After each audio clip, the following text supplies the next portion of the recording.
All right, let's move on to business items. This will be introduction of initial concept of an update to the Buellton Urban Growth Boundary UGB initiative, and this will be Manager Scott Wolf. Thank you, Mr. Mayor, members of the City Council. Before we get started, Rose, is that? Oh, that is not. What is? Oh, I know what the problem is. Hold on. Please stand by. We're having technical. There we go. Does that difficulties. show up on city feed? On the Zoom is just the PowerPoint, the original PowerPoint, not that. We'll do it this way. All right. All right, let me start again here. Sorry, Mr. Mayor, members of the council. And I apologize not only for the AV difficulties we're having here, but I want to apologize in advance. This is likely to be a little bit longer than the kinds of presentations you're used to seeing. But I'm sure when we get into this, you'll all agree this is a little more complicated than most of them. I'm going to give a little bit of background for the benefit of the public who probably in most cases have not been exposed to this previously, unless they were here back in 2008 when the original Urban Growth Boundary Initiative was brought forward. So on the map in front of you here, we have the current city limits. This is the way Buellton has existed. To my knowledge, this is the city limits that the city was incorporated with back in 1992. The city limits delineate the incorporated boundaries of the city. The limits themselves were established by LAFCO, the county's local agency formation commission, back in 1992 at the time that the city was incorporated. And it was done through the process, formal process of incorporation. Amendment of the city limits, the city boundaries is performed by LAFCO.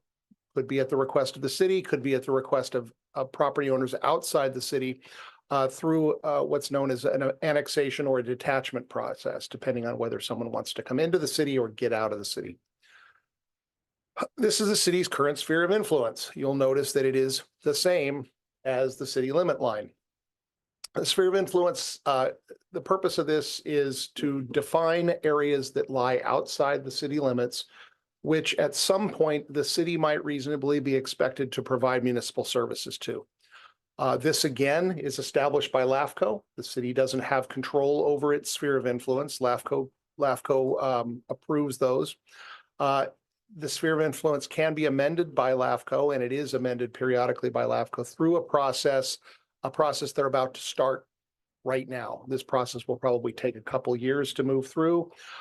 So what I'm discussing here tonight and the initiative dealing with an urban growth boundary does not affect the sphere of influence. That is a separate process, but I did want to bring it up here because in the minds of a lot of people who were proponents of the urban growth boundary back in 2008, the sphere of influence was the major issue they had with this, even though the initiative didn't address sphere of influence specifically. Urban growth boundary. You can see it's the same as the city limits of the city. This was established, this is established as a boundary for the provision of city services. What this means, because LAFCO officially decides whether or not to annex to the city or not, the urban growth boundary essentially prohibits the city from providing municipal services outside of its boundaries for the duration of the initiative. So if LAFCO were to come in and declare an annexation to the city could then provide those municipal services. But short of that, we cannot extend our municipal services beyond the city limit lines. This was established by a voter initiative back in 2008. It can only be amended by the voters, although there are a couple of exemptions that exist within the initiative language, one having to deal with state housing mandates, another having to deal with school and park with annexing of property or expansion of the urban growth boundary to encompass school and park properties. This is. We have our questions for later. If you would, that would be great. We'll get through a lot of this. I'll try and go. That makes sense. Sorry. Okay. This is set to expire December 31st of 2015, or excuse me, 2025. This is relevant right now because between now and the time this expires, there's only one election on which to place an initiative that would extend this. Otherwise, we will face some period without the urban growth boundary in place. And again, I noted it's currently coterminous with the city limits. Very quickly, I discussed sphere of influence and what it was.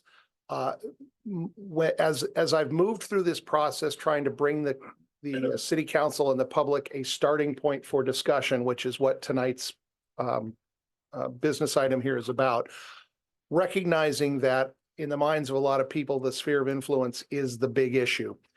I started my thought process here with trying to determine what an appropriate sphere of influence might be. Now, I don't have the input from LAFCO on this. That, as I said, will be ongoing for the next couple of years. However, this is what I have come up with, and there's a couple of reasons for this we can get into. But you'll see, we'll start off on the west side of the city, in this area over here. I'm starting with the assumption that we ought to look at moving out maybe perhaps a mile to the west of the city. This will make a little more sense when I get to the next stage, or the next slide rather. But a mile seems to be a good distance from the outside of the city. And the primary purpose of this expansion of the sphere of influence would be to allow the city to have some degree of voice or influence over decisions that the county may make in unincorporated areas to the west. And if the county, or if the council will recall, the county's approval of cannabis cultivation permits to the west of the city and the impacts that that had on the city. My intent here was simply to make sure that the county is consulting with us, because we have the potential at some point in the future of serving that with municipal services. This is the starting point for the initial urban growth boundary concept. You'll know, oh, I'm sorry, let me go back up here because I missed areas to the north and to the east. To the north, you see 4 or 5 properties just to the north of the beginning of the Buell Ranch, of the Kings River Ranch, up there, the Buell property. On the east side of the 101 freeway, there's about a little less than 100 acres to the north up there. The sphere of influence concept here again fits in with the concept on the next page, which is the urban growth boundary concept. But I'm visualizing the city's primary area of future growth to be to the north. Given the constraints that we have with our traffic and circulation at Highway 246 and the 101, it doesn't make a lot of sense to pack a lot more development into that location, or into that corridor. So the next logical place would be to move to the north, which allows not only plenty of room for development, if that's the direction that the city decides to go in that matter, but it allows access to to Highway 101, which doesn't require freeway interchanges, because once we get to the north of the city, it ceases to be a freeway and becomes a highway, which allows access a little bit easier in places. Urban growth, oh, I'm sorry, one more time, I did it again. The area here to the east, it's actually to the north of, east of McMurray Road and the Hampton Inn, north of Thumbelina Neighborhood and Village Townhomes. There are 2 pieces of property here. The southerly piece of property is the Circle JB Polo Ranch. The property owner for this ranch has approached the county with a proposal, or not necessarily a proposal, but a concept that there may be justification or desire to place a destination resort facility on this site. The county has looked at it, and while they, at least the county staff that looked at it, are intrigued by the idea, it doesn't fit nicely within the county zoning ordinance. And aside from that, given the size of the facility they're talking about here, it's pretty clear they would need to tie into a sewer system as opposed to trying to place this on a septic system. Given that, they have approached, the property owners have approached me in discussing whether or not this might be a potential for annexation to the city. Its only access is through the city. It would, is on McMurray Road. Its location, and need for services such as sewer and water service kind of lend itself to annexing to the city as opposed to going any other direction. So I've drawn this into the potential sphere of influence, as well as the large area, piece of property immediately to the north, which again is isolated and takes its access off of only McMurray Road at this point. That could potentially wind up in the future being something the city wants to look at for some low density housing opportunities, but couldn't be terribly high density because at least at this point, we don't have the freeway on-ramp and off-ramp capacities to accommodate a huge number of homes. Now we'll go to the initial urban growth boundary concept. This is, these are the areas that I would suggest starting from to discuss where we would like to move the boundary, not the boundaries, but the urban growth boundary out to encompass. We'll start again with the west. On the west, I've drawn this line or the area here to encompass areas on either side of Highway 246 to about a half mile west of the city. There are a couple of large parcels in here under one ownership. That would be Brick Barn Winery and the unfarmed parcel just between Brick Barn and Riverview Drive. But there's also some smaller properties in here that are 5 or so acres in size, perhaps a little bit larger, that might be prime sites for development in the future in the event we needed to look at properties being brought into the city in order to meet future housing demand. So as you're aware, we had a rather small RENA number this year, about 165 units is what we needed to provide. We can more than accommodate that within our city limits right now. Over the next 8 years, there will certainly be some more development within the city limits. Whether or not we have enough to accommodate what the next cycle will bring is certainly in question, especially because given the small number we got this cycle, we're much more likely, at least in my mind, to receive a much larger number in the next cycle, which we'll look at in about 6 years. So this area to the west is what I see as being our primary relief valve to give us a location to move to build more housing in the event that we wind up with a number that is too large to accommodate given our available land within the city without moving to 4 or 5 story buildings throughout the city. So that's what we're looking for to the west. To the north, again, this is an area that I view as having a lot of potential as being a future growth area in the city. Those properties, however, are currently covered by Williamson Act contracts, which are contracts with the state that are intended to preserve agricultural land by giving incentives to property tax. So the owners of properties under Williamson Act contract get very low property tax obligations in exchange for a 10-year period of agricultural use. That renews on its own every year. So, and they are still in place, meaning that if the property owners here decided today that they wanted to develop this property, it would take 10 years before their contracts would expire. So the area to the north, while promising, is a longer term prospect. And the area to the west is our short-term relief valve that I'm looking at. And then to the east, again, we have the Polo Ranch property, and then there's a small piece of property that probably should have been included within the urban growth boundary at some point, or the city limits at some point in the past. It's about 2 acres. It's located immediately behind Hampton Inn, and it has no, it's much smaller than the minimum lot size under county zoning. It could be developed with a house or something under the county, but given its location, it might be better suited to something that is maybe tied in with the Hampton Inn. So I would suggest we look at moving that into the city limits as well. You notice the blue area to the bottom that extends south of the river. I've shown that differently, and there's a note on here that says urban growth boundary extended only if urban uses are approved by Santa Barbara County.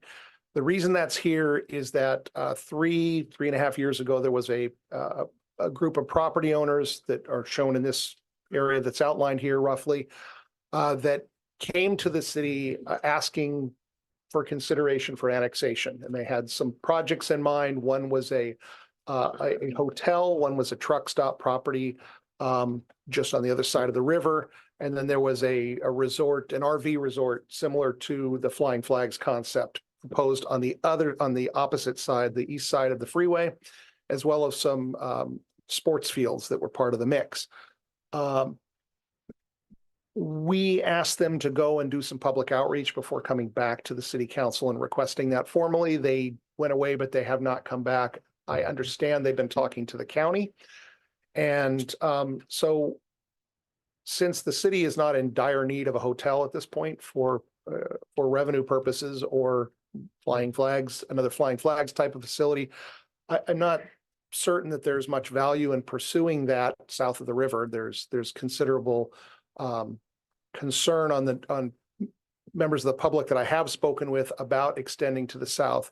However, it's the concern that I have is that if these property owners are successful, even partially in getting approvals for urban uses within the county unincorporated area, development in that area would, because of its proximity, clearly have some impacts on the city of Buellton. We would be receiving additional traffic impacts, air quality impacts, other types of things that we don't usually think about. They may even request sewer extension into the area because they don't have a way to deal with the sewage. So what I've proposed here is that this remain outside of our urban growth boundary moving forward, unless or until the county approves urban uses within this area, at which point the language of the initiative would allow the urban growth boundary to automatically extend to the south to encompass any areas that the county has approved urban growth. That way, we have the ability to capture sales tax and or property tax revenues that might be generated to help us mitigate the impacts that would be resulting from development outside the city limits. This is I'm calling it the initial land use concept. These are, for lack of a better term, these are holding zones. They don't reflect the ultimate land use. They reflect what might be reflected on our general plan or our zoning map going forward if these are incorporated into our sphere of influence. It's something that we ought to have on the map to let people know, hey, we don't anticipate doing anything with this in the near future. Prior to any kind of an prior to any kind of an annexation, the city would be required to actually zone that property or pre-zone the property to whatever use would be envisioned upon annexation. So that's not a point of discussion here. So I'm simply showing this map to illustrate that we're assigning values or zoning values to this roughly equivalent to what the county zoning for those properties would be. I just want to jump in now. Mhm. So if in going out and discussing this, talking with the public, getting input, if we got more specific than potentially changing these lines, but keeping what the county has in place, we would wind up doing a large and long California Environmental Quality Act review of this before being able to put it on the ballot.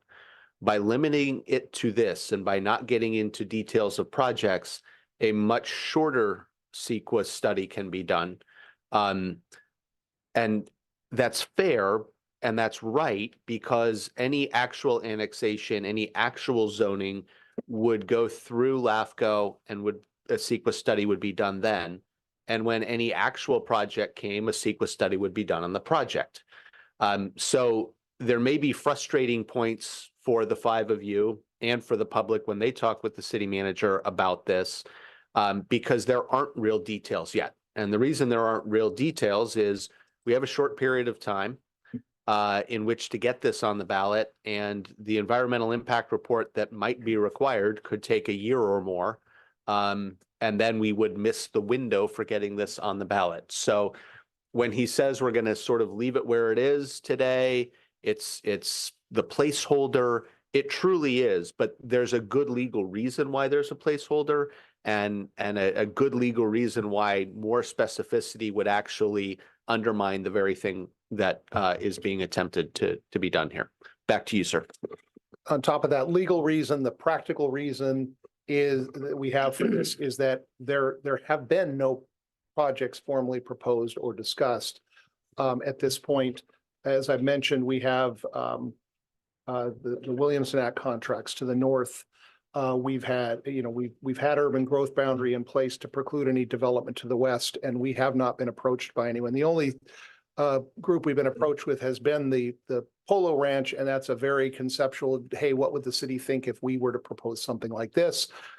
Including it within our urban growth boundary right now simply allows that discussion to take place, but it would need considerable further study before it went any further. Currently, the urban growth boundary establishes a hard and fast boundary. If anyone wants, if a property wants to be included within it that's not currently, it requires a ballot measure. What we would be looking at if we just went with a straight urban growth boundary expansion is we could expand the urban growth boundary such that if you include areas within it, it's automatically considered within the urban growth boundary and could be annexed with approval from LAFCO in the future. Given the community's expressed desire in the past for having more controlled growth beyond our existing footprint here, I've made some proposals that are a little bit different than that. Primarily to the west, the reserve residential number 1. I would suggest that this be included within the urban growth boundary, but unless it's required to meet a state housing mandate, it still require voter approval for any project to be built there. And it may seem a little bit odd. Why not just leave it outside the urban growth boundary? And because it's going to require a ballot initiative anyway. The primary reason for that is because the exception to meet the state housing mandates is important. If we put it inside the urban growth boundary, then we don't have to jump through that hoop. If the state comes to us and says, hey, you need to meet your housing mandates, we can simply say, okay, we have the ability through this initiative to identify properties within this area to receive approval for development for housing. There's not really a question as to whether or not it could be incorporated into the urban growth boundary or not, whether it has to go to the ballot or not. It just takes away one of the perceived obstacles that HCD might have in saying, if we wanted to identify a piece of property outside the city limits for future development, they may not be accepting of it if it's not within the urban growth boundary. Otherwise, it functions essentially the same. Reserve residential, the little piece across on the east side of McMurray, I've noted it must apply for pre-development and a development permit before annexation. That's pretty much the case regardless for any property. Reserve Residential 2, which is the property to the north, as I've talked about, is under Williamson Act contract, and it would require full cancellation of that before it could be brought into the city for development. That's at least 10 years out. And the Reserve Residential 4, yes, Reserve Residential 4, the Polo Ranch in order to be annexed, I would suggest that the initiative language here require a specific plan be adopted or approved prior to that annexation taking place. That way we're ensuring that not only have we done the required CEQA and we've taken a look at zoning, but we have the required infrastructure studies to accommodate a development like that as well. I'm sorry, Scott. Yeah. Holding off. But so it just sounded like you used the terms annexation and UGB expansion interchangeably, but that's not true. It's not. No, Okay. it's not. Expanding the UGB simply means that those properties could potentially be available for annexation. Or the city could provide municipal services outside of its regardless of annexation. For instance, if we needed to, let's say the Polo Ranch decided to develop under the county, instead of coming to the city for its permits, but needed to tie into city infrastructure with the urban growth boundary where it is, we could not service that use. With the urban growth boundary extended to include that, we could then serve that area with water and sewer service without having to annex it. They are completely different, you're right. And to the extent that I'm confusing things by maybe using it interchangeably, that's a good distinction. You didn't except for right then, I think. Okay. You did once, but I just want to be clear on that. Yes. Mhm. Okay. Moving forward, the big question we're going to get from the public is why are we doing this? And city attorney mentioned this a little while ago. The time is of the essence. If we don't do it now, that we're not going to meet the ballot deadline here coming up, and we will wind up with this measure expiring, and we'll have 6 months without it. Rather than doing that, it's probably more prudent to just try and get it on the ballot and make what changes the council wishes. The primary reason we're doing this is that the urban growth boundary and the expansion of it allows the city an opportunity to guide future growth of the city. Rather than just saying, okay, we're going to let this expire and let applications come to us from whichever direction they want to. This process allows the city to say, we're going to look in this direction or that direction for where we think development is appropriate and expand the boundary that direction. So that we don't wind up with an onslaught of applications from all around us. We're looking at a situation where there may be a need for future industrial property within the city. We have only a couple of pieces of vacant industrial property left. They're located north of Rufus T. Buell on McMurray Road. A couple of those pieces are rather large. But there's potential that we might have demand for more industry, more jobs to be created in the area here. And as you've seen, our other source of industrial property is down off of Industrial Way, and a lot of that has seen a conversion to more of a retail nature in recent years. So this allows the city to provide some additional space for that type of development if that's what's wanted. I mentioned the issue with the Polo Ranch. No matter which way it goes, it would need to tie into city services there. I mentioned providing a relief valve for state housing allocations, and I can certainly get into more detail if you'd like on that. But I've kind of gone over all of these with regard to the next housing cycle. We know that state housing laws are changing rapidly. It's only, I think it's a matter of when instead of if the state comes in and eliminates our ability to regulate through zoning even more than they already have.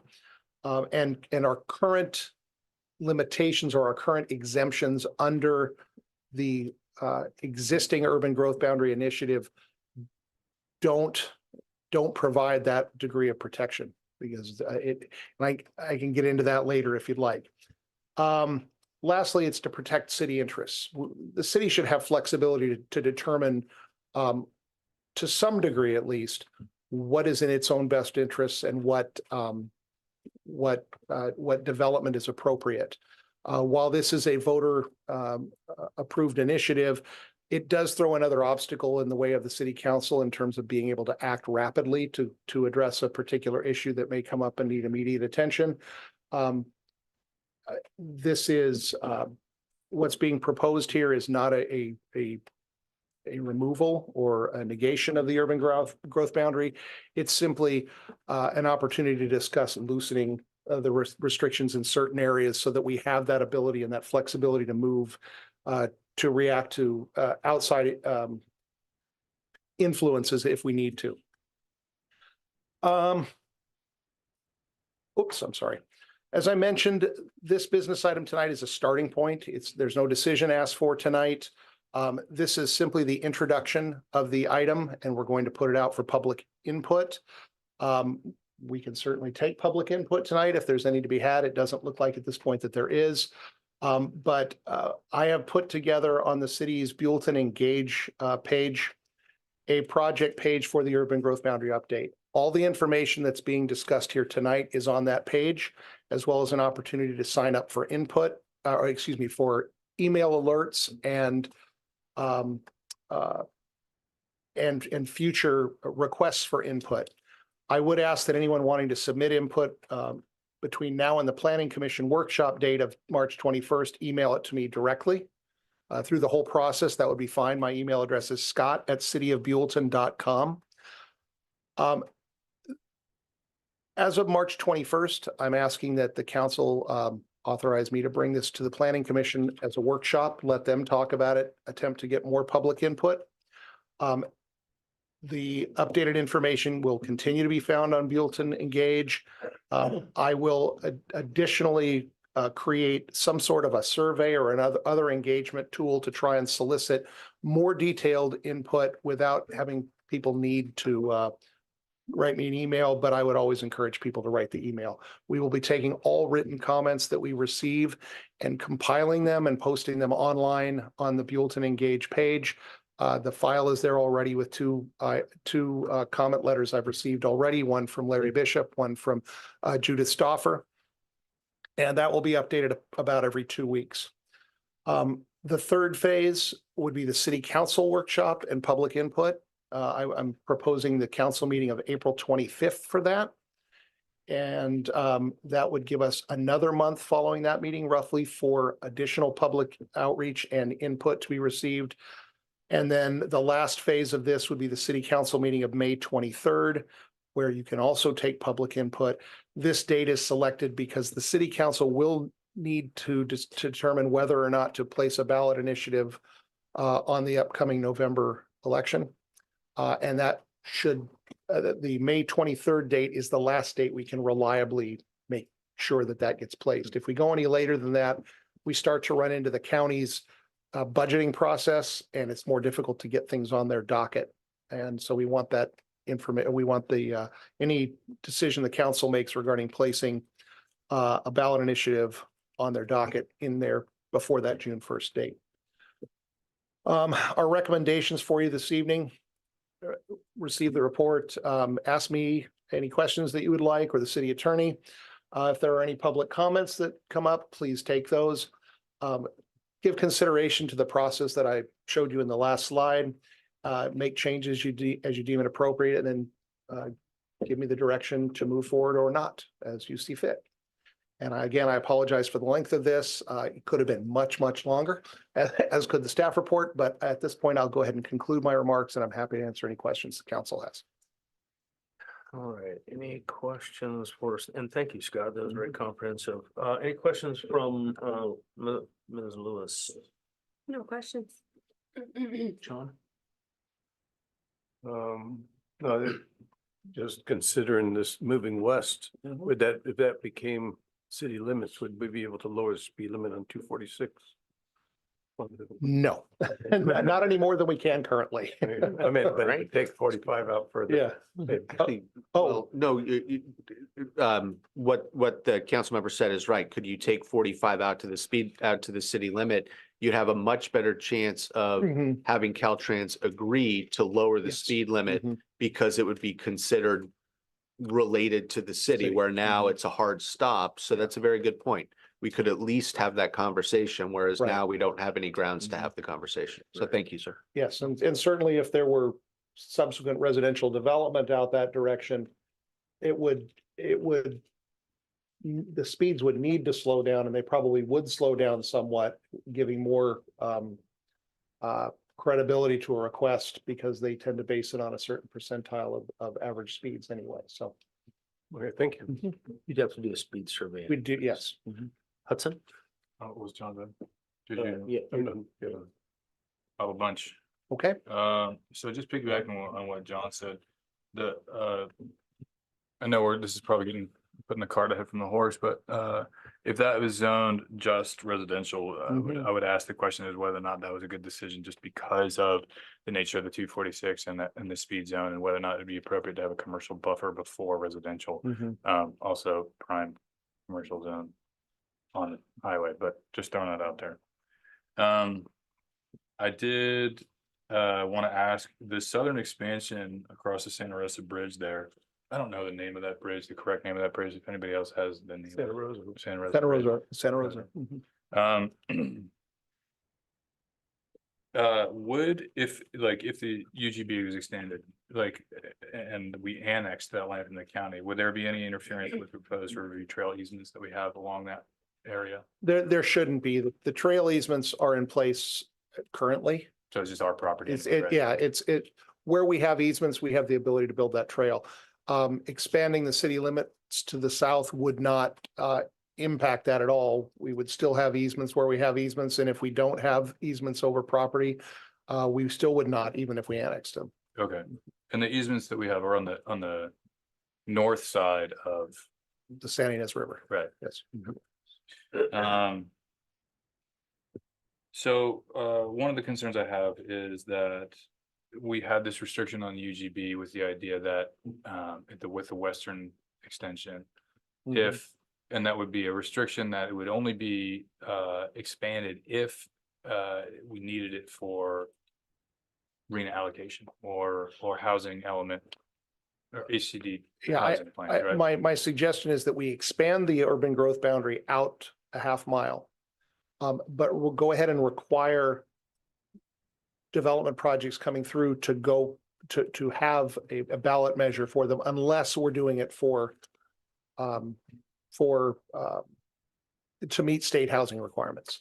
Again, it seems a little convoluted, and maybe it's not a direction you want to go in the end, but to me, it just seems more from HCD's perspective, if we're trying to identify housing units to be built in the future, it's much more credible to look at a piece of property that's inside an established urban growth boundary than one outside. So, right, because in order to meet RENA numbers and to meet our HCD requirements, we have to basically say this property is going to be, likely to be built, even if it's zoned for residential, it has to be likely to be built. Correct, that's right. So my concern is, if we section off, cordon off this portion of property and we say, okay, what are our RENA numbers? What does HCD say? HCD says, we got a nice plot of land right here, right next to your residential spot. Yeah. So let's pack another 100 units there, right? Or something along those Yeah. lines. Are we opening the door to that? There's always the potential. As I've seen through the last several cycles of RENA allocations, it frequently doesn't work that way, particularly in areas that are already developed. A lot of times cities will see allocations come down that have no bearing to how much they have available. The county, whoever's doing the allocation will just say, hey, we're divvying it up this way. And in our case, SBCAG is a little more, they're small enough that they can accommodate each city, have us all come in and sit down around a table and negotiate what that allocation is going to look like. They may determine that, hey, we've got additional space that could be used here. Let's put some units here.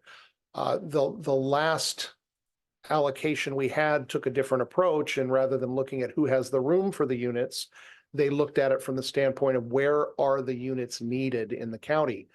And the units were, it was very clear that more housing was needed on the south coast and in Santa Maria than they were in the central part of the county. And so that's where the bulk of the allocation went. If they go that way again, which they may, we could wind up okay and not have a large allocation. However, if I were the city of Santa Barbara or the city of Carpinteria and I received a rather larger than expected allocation the last time, I probably wouldn't be sitting still for the central county getting a much smaller allocation the next cycle. Right. Just, Well, so, okay, piggybacking on that. So regional housing allocation numbers, those come out, they're not going to come out again until 2023. we will start the conversation probably in 2029. Okay. With the understanding that a new housing element would need to be adopted by 2031 for the next cycle. So I guess my overarching question there is that would it be better to delay our potential annexation or request to expand our growth boundary westerly until the next cycle, when we say, hey, because when they say, oh, here's your RENA number allocation, and then we have 8 years to provide zoning that would provide for that housing. It doesn't have to be built. It could work that way. The danger of that, though, is in order to change, if we adopt an extension of the urban growth boundary now, in order to change it to accommodate that, it's going to have to go on the ballot again. sometime between 2029 and 2032. And so I'm guessing it's probably going to be 2030. It would go on the ballot again. And that will wind up being before the final allocation for RENA is made. If you wait until 2032, you don't have that to deal with. You don't have that area, the ability to point to that property as potential for development, because it'll be outside the urban growth boundary.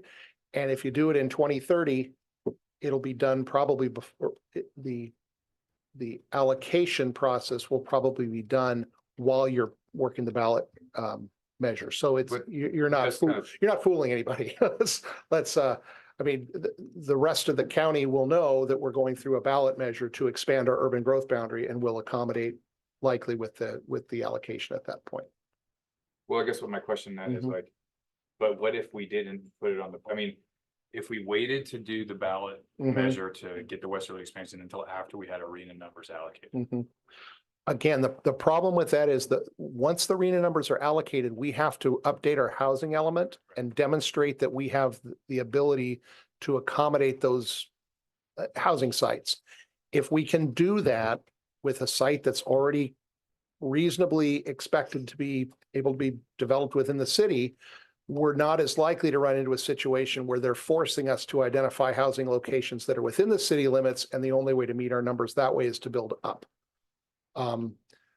So it's the city is, if your object is to avoid a large arena allocation, there is a risk there, Well, but yeah. Well, I guess all I'm saying is that, like, if we're gonna put it on a ballot measure, it might be a more successful or more easily won, however you want to describe winning, ballot measure to say, we either take the westerly expansion or we build up, right? And then that's the voters' choice. That's what we're doing right now. Well, that's what we're doing right now. If you wait, but again, if you wait until that point when we have to have a housing element adopted, there's not going to be time to put a ballot measure on. They just wouldn't be done. There's not time, yeah. Between the time the reallocation is made and the time we have to have a certified housing element, we don't have time to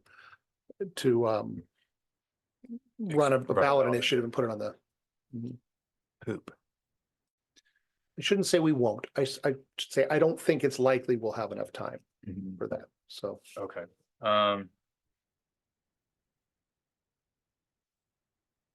The other question, yeah, so that got into my arena density requirement question. And the last question I had was the north parcels. There are Williamson Act properties, right? And so, but I was a little confused because my understanding of the Williamson Act, and I could be wrong about this, but was that the parcels are used for agricultural purposes, and so they get tax incentives for that. Basically, Correct. property taxes are less, but they don't have to use agricultural land. If they don't, they'll just get reassessed. Is that not right? they, as it was explained to me, they have to request, they can't just develop it and be reassessed. They have to request exemption or exception from their contract, whatever the proper terminology is. And it's a 10-year process to remove themselves from that contract. Each year they pay a higher percentage of property tax until that 10th year where they receive a new assessment in the full property tax value. So it's not, at least at this point, it's not a process that's shortcuttable to my knowledge. It's a development restriction. No, that's correct. We dealt with some of these in Western Riverside County, specifically in the Hemet area, when that city was expanding. And yeah, it's a long process to get there. The landowner really has to be thinking ahead. So yeah. Oh, good to know. Okay. Yeah. Now, I will throw my typical caveat in here and say, that's the case right now. If the state keeps moving in the direction it's going, it's conceivable they could come up with some exemption for Williamson Act contracts if you're going to build affordable housing. Of course. But that, I haven't heard anybody suggest that, so. Of course, maybe I shouldn't have said that out loud. Probably Maybe someone would yeah. hear me. Thank you, Skim. Yeah. Thank Okay. you for your indulgence. That's all I got. David? Just so that I'm a gister in terms of these. So our options are renew the urban growth boundary as is, let the urban growth boundary dissipate, Expire. that's a better word for it, or this kind of measured approach, which is in between of a thoughtful expansion based upon need. Correct. What was our arena numbers for the last housing cycle was, 165, and our arena numbers for the cycle prior to that? 270. Do we have the space in our current situation to even accommodate that? Yes, we do. So, and those are two cycles where we've been low We will relative. be, yeah, relatively low in both cycles. We're the only city that I'm aware of that actually had the arena numbers go down this cycle. However, we're seeing development right now in the city. The 165 number we've got right now will be met probably within the next year, Mhm. which means we don't have the same pressure to approve development that we've had previously where we haven't met our arena numbers. Mhm. So once these projects that are under construction right now or already been approved right now are approved, the requirement to provide additional housing is, I won't say it goes away, but the pressure is diminished a little bit. They can't look at us and say, hey, you're not doing your part. Yeah. That being said, that development that's occurring right now will eat up a lot of the vacant land that we have available for housing development within the city, meaning that in the next cycle, if we don't provide some more, we're going to have to accommodate it within our existing city limits, which by necessity will likely mean going up. And the current projects that are fulfilling our arena requirements would be things like Polo Village, Garden Apartments, The village senior complex. We have two projects on Avenue of Flags that have been entitled already. One of them has a small affordable component to it. So And those are all multi-story units. correct.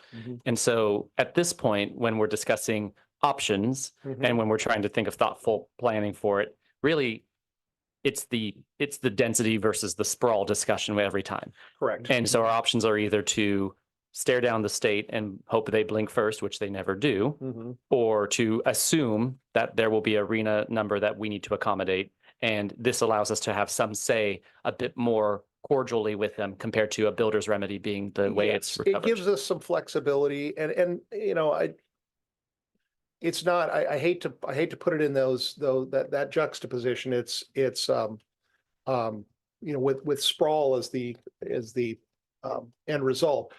The process we're looking at here really avoids that sprawl by allowing the city to determine if we need to go outside the city limits, which properties we're going to look at, depending on who's proposing a project, as opposed to just opening it up and saying, hey, we're going to let everyone who wants to apply. So it's a much more measured approach. But yes, it would involve an expansion potentially of city limits in order to accommodate the state requirement. But I think when we have these discussions about where the Buellton and how do we maintain small town charm, Yes. we're dealing with the solution that we were left with due to the UGB has been a density element. It has Correct. been multi-unit buildings put into spots. And so it's kind of where would you like the small town charm to be preserved in that Right. sense? Okay, that's all. I just wanted to make sure I understood. Can I piggyback on that? My concern is that, like, we put these zoning requirements in our expansions, but HCD comes in and says, yeah, nice try, no way, right? We could say, oh, well, we'll only have a couple acre parcels here. But No, again, the zoning numbers that you're looking at right here, those are not what we're looking at for the ultimate designation. These are, I'm calling these, for lack of a better term, a holding zone. This is what the city would identify the zone or the potential land use density being right now, because that's what the county zoning ordinance allows. At such time as these properties were annexed into the city, we would have to rezone them. So we can look at that. We can look at HCD with a straight face and say, yes, these properties are reserve residential. They're held for the purpose of accommodating residential development when it's needed. Well, it'll be needed in potentially 6 years. has HCD ever said you don't have enough middle income housing? Yes, I believe they have. They certainly can. Absolutely. Yeah. So it's the market rate is what they would call it. So there's market rate, there's moderate income, which in the old days was considered sort of a first-time home buyer. Although moderate income today also includes some rental, and then low and very low. And so those are the four categories. And if you are not zoned for your share of market rate, they can come down on you the same way that they come down on the lower incomes. Okay, one last question, I promise. The sphere of influence, my only concern is that it has no legal teeth unless I'm wrong. Well, again, the purpose of the sphere of influence is to allow for the county and the city to plan for the future service, future provision of municipal services in given areas. So LAFCO is responsible for establishing the spheres of influence, and they do that through conversations and an analysis using data from the city and from the county and looking at, future development patterns and that sort of thing. Certainly an urban growth boundary amendment here would influence how they look at where they ought to be placing the sphere of influence in the future. But it does, what we have on this map right here does not obligate them to look at that or to give us a sphere of influence that looks anything like it. Again, I included it here only as a way to visualize kind of the direction that this starting point sees development moving in the future.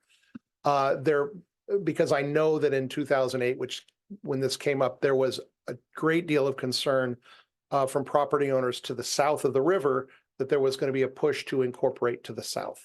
And at this point, as I've discussed, while the thought of a hotel is always lights up a city manager's ears because it makes it easier to pay the bills. We've got a couple of hotels in the works here in the city right now. We don't need to move to the south to accommodate that. But I certainly want to protect the city's interests in being able to acquire any revenues that are generated as a result of the county having approved urban uses down there. Can I just add, legally speaking, you're correct. There's no real teeth to a sphere of influence. As a practical matter, though, a county planning department, if a project comes in within the sphere of influence, the county planning department will reach out to the city and say, all right, you're going to be the ones bearing the burdens of this development. Are you ready to annex? Is now a time, and do you want to be involved in this approval process? Generally, the county isn't going to go approve a project that's going to really burden a city and then say, well, good luck with it. What you'll see is more of a hand-holding process because they know this is going to be on you. It may be that the county approves it and then says, okay, now go ahead and annex. It may be that the county tells them, work through this with the city and part of your application will be an annexation. It's project by project, which is why, again, we don't want to get into individuals, but that's the practical benefit, even though they don't have to. You're absolutely right. We can't force them to do things, but as the city manager said earlier, off to the west, they'll at least come talk and they'll include the city in what they're thinking rather than it just showing up on your doorstep. Thank you. Great. Yeah, and that's, Scott, do you remember did you do any homework on what the original sphere of influence back in 2000? I think it started in 7, right, Rose and 2008. Linda? Well, that was when they voted. Oh, okay. So there was a conversation about Right. that prior to. Mhm. So I think it actually did take in some of that river, south of the river side, Santa Rosa Road. The original sphere of influence, Right, or, and that- or the prior sphere of influence discussion. I have not seen those documents. Do you recall? There was a good amount of concern about expansion to the south and to the west. of the Yes, city. and I do remember that. You remember that? Yeah, it did. Correct me if I'm wrong. Extend that way. So that, and the issue that you had is that because we didn't go through with that sphere of influence, like the marijuana fields and all that, now we get constant complaints about it, we would have at least had some input with that. And so doing this and having at least some greater sphere of influence. So what Greg pointed out is that, at least they're not going to say, hey, we're going to put this here. It's not incorporated into your city and too bad. Thanks. Have a nice day. So stretching us out with a little bit of sphere of influence. As I recall, and that's when I first came on council back in 2008. And that's, people got all up in arms and thinking, oh, they're going to turn this into, megalopolis in the middle of, the San Ynez Valley, which was ridiculous. And the whole intention behind that sphere of influence is that we would have at least been able to have some kind of negotiation with the county. If they said, we have somebody coming to us and we want to put in 60 houses on this where the old cactus fields were. Well, at least they would say, hey, do you want to incorporate that? So being the way it is now is we don't really have any say.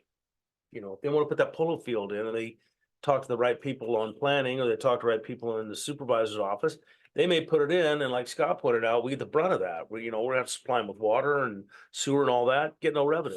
And I'll give you another example of that, is that project that got denied by LAFCO out in Lompoc. And the mayor was up in arms about that and said, we're gonna lose $8 million worth of impact fees because now it is in builder's remedy. They have to add an additional 20% of low-income housing there. And Lompoc may or may not be able to incorporate that into their city. So that's, you know, I'm glad we're going forward with this, because that's giving us some influence over the entire region that we're looking at. And that's gonna give us this, and like Scott says, a stretch out. Does that go down to Brick Barn? Well, the urban growth boundary goes beyond Brick Barn. It goes Okay. past the nursery. Okay, gotcha. But what I'm envisioning as a potential sphere of influence to the west goes out a mile from the city. Oh, okay, limit so line. that's way beyond Brick Mhm. Barn. Okay. Yeah.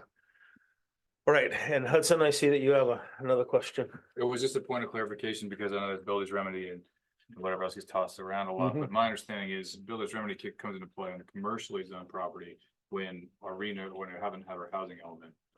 No, it comes into Agriculture. play, commercial, residential, and I don't know that there's a zoning limitation under builder's remedy.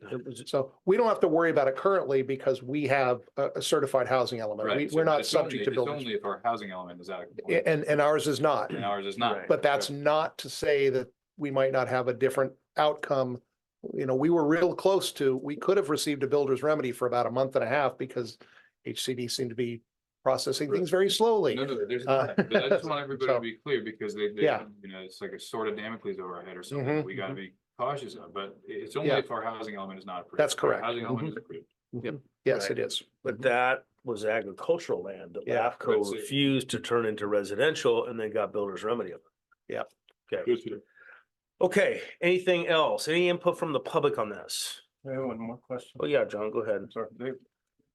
Just hypothetical, if somebody just to the west of us went and decided to put in low-cost housing and went to the state like they did in our city, if somebody just outside went and did that, would we be obligated to serve them?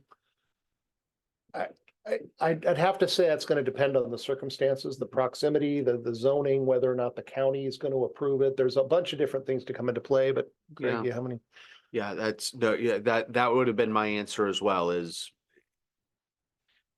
given all of the state housing laws and given what kind of pressure might the county be under to approve it, it's possible that the county could approve it and it would be turned over